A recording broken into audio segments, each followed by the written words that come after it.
এ ভাই চুপ করতে হবে, নালে তোরা বক্তব্য দে, আমি যাই। হ্যাঁ, আমরা যদি আজকে আজকে যদি আমরা আজ যদি আমরা আজ যদি আমরা এই ভাই দাঁড়াও না, এই মিয়া নামাজ রোজা হজ যাকাত করে বেহেশতে যাওয়া হবে নাকি? এই ভুয়া কথা শুনবেন না। নাউজুবিল্লাহ নাউজুবিল্লাহ মিন জালিক, কত বড় মুনাফিক, ঈমান থাকবে না। তোর কপালে জুতার বাড়ি, হারামি। 52 বছর ধরে আওয়ামী লীগের সেবা করে আসছি, শেখ হাসিনার হাতকে শক্তিশালী করে আসছি। জাতীয় সংসদের সংরক্ষিত নারী আসনে বিএনপির মনোনয়ন পেয়েছেন গোপালগঞ্জের কাশিয়ানী উপজেলা আওয়ামী লীগের বন ও পরিবেশ বিষয়ক সম্পাদক সুবর্ণা ঠাকুর। এতে ক্ষোভে ফুঁসছেন বিএনপির ত্যাগী নেতাকর্মীরা।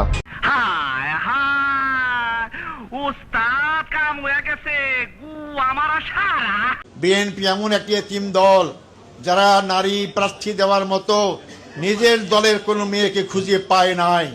ফ্যাসিস্ট দলের একজন নেত্রীকে তারা মনোনয়ন দিয়েছে। এর মাধ্যমে তারা ফ্যাসিস্ট সরকারের সাথে বিগত সরকারের আতাত বলে প্রমাণ করা যায়। গত 17 বছর ধরে বাংলাদেশে শুধু ঢাকা বিশ্ববিদ্যালয় কোন ক্যাম্পাসগুলোতে বাংলাদেশ জাতীয়তাবাদী ছাত্র দলের কোন নেতাকর্মী প্রকাশ্যে অবস্থান করতে পারেনি। এইটা আমরা জানতাম। ভাই ঠিক আছে, 100% ঠিক আছে। খুশি হলাম তোমার কথা শুনে। তখনও এরকম জায়গায় জায়গায় খাম্বা ছিল কিন্তু কারেন্ট ছিল না। এখনো জায়গায় জায়গায় পাম্প আছে কিন্তু তেল নাই। বুঝলাম না ভাই, এই সরকার আসার পরে কিনা এরকম হয়, আমাদের পাম্প থেকে তেল থাকে না, খাম্বা থেকে কারেন্ট থাকে না। আরে আপনারা মিলিয়ে ফেলেন কেন? আপনারা কি আমার সাথে একমত নাকি না? তাহলে চলেন করি। ছাত্র ছাত্রীদের সিলেবাস দেওয়া হয়েছে 12 মাসের জন্য, তারা 12 মাসে পড়বে। বোর্ডের দায়িত্ব হচ্ছে পরীক্ষা নেওয়া, বোর্ড পরীক্ষা নিবে। বোর্ড ফেলিওর হলে বোর্ডের পানিশমেন্ট হবে, ছাত্রছাত্রীদের ফেলিওর হলে শিক্ষকরা পানিশমেন্টে যাবে নাকি? এইটা কি কোনো কথা? মানে কি বলবো, যাই হোক। আমি কিন্তু চলে নর্মালি শুনতা এই দেখতে চাই।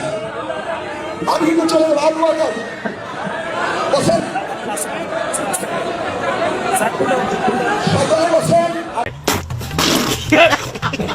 দেখেন নতুন জেনারেশনে পোলাপান কেমনে ট্রল করে আপনার। তোমরা কেমন আছো? ঠিক মতো লেখাপড়া করো তো? করতে হবে, নকল আর হবে না। এই তোমরা কেমন আছো? পড়াশোনা ঠিক মতো করো তো? করতে হবে, নকল আর হবে না। শুনেছেন দেশনেত্রী বেগম খালেদা জিয়া 72-এর সংবিধানকে ছুঁড়ে ফেলার কথা বলে নাই। ছুঁড়ে ফেলে দেন, সেটাই তো, একবারে বাংলায়। এটা বললাম তো, এটা তত্ত্বাবধায়ক নিয়ে কথা এটা হলো হচ্ছে। একবারে বাংলায় আর কি, যে সংবিধান ছুঁড়ে ওই ফেলা। লাইনটা না না রাখলে তো প্লিজ, হবে না। আপনার সময় আমি কথা বলি না, তো আমি তখনও বাজাইতে পারতাম। আপনি যখন অসত্য কথা বলতেছেন তখন আমি বলতে পারতাম।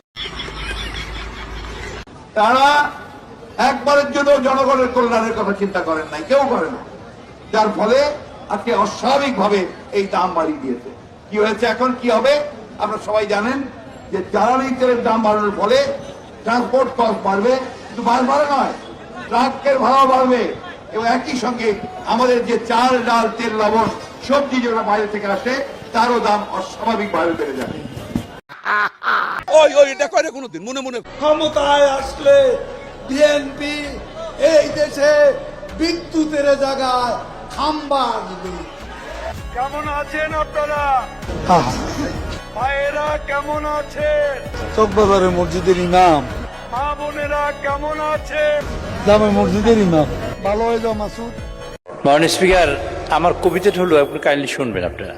তিনি আসার আগে দেশটা যেন ভাস করা মানচিত্র ছিল, নদী ছিল, মানুষ ছিল, স্বপ্নও ছিল, কিন্তু দিগন্ত খুলে দেওয়ার মতো কোনো হাত ছিল না। তুমি অবিচল দৃঢ় প্রতিজ্ঞ, তুমি ধূমকেতু, বঙ্গবন্ধু দিয়েছেন দেশ, তুমি দিলে মর্যাদা পদ্মা সেতু। পেরিয়ে সকল অপশক্তি, শত সহস্র বাধা, পদ্মা সেতু মাথা উঁচু করে করা আত্মমর্যাদা। জামাতের নিবন্ধন বাতিল করলো কেন? জামাত কি সন্ত্রাসী সংগঠন? জামাতকে দেখে নাগরিকরা কি ভয় পায়? আমি আমার বুদ্ধির বয়সে জামাতকে কোনোদিন ভায়োলেন্স করতে দেখি নাই, কোনোদিন দেখি নাই জামাত কাউকে মারতেছে, কারো তিনি ছিনতাই করতেছে, লুটপাট করতেছে, হামলা করছে, আমি দেখি নাই। আমার বুদ্ধির বয়সে আমরা আমাদের যখন থেকে বিবেচনা হলো, বুদ্ধি হলো, জামাতকে একটি মানবিক দল হিসেবে দেখেছি। বিভিন্ন সামাজিক কাজ করে, ধর্মীয় কাজ করে এবং সুন্দর রাজনীতি। বাংলাদেশের যদি কোনো একটা সংগঠনের আদর্শিক প্যাটার্ন থাকে তাহলে এটা জামাতের আছে।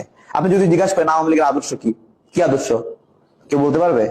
আদর্শ কি করতে চায়? উন্নয়নের কথা বলে। উন্নয়ন কি কারো আদর্শ হতে পারে? উন্নয়ন আদর্শ হয় না। ন্যায় বিচার, সুশাসন, গণতান্ত্রিক এই সব কিছুই জামাতের মধ্যে রয়েছে, যেটা আওয়ামী লীগ বা অন্য দলগুলোর মধ্যে নাই। আচ্ছা, এর কোনো আত্মীয় স্বজন নাই নিয়ে আপনারা একটু পাবনা নিয়ে ভর্তি করে দেন।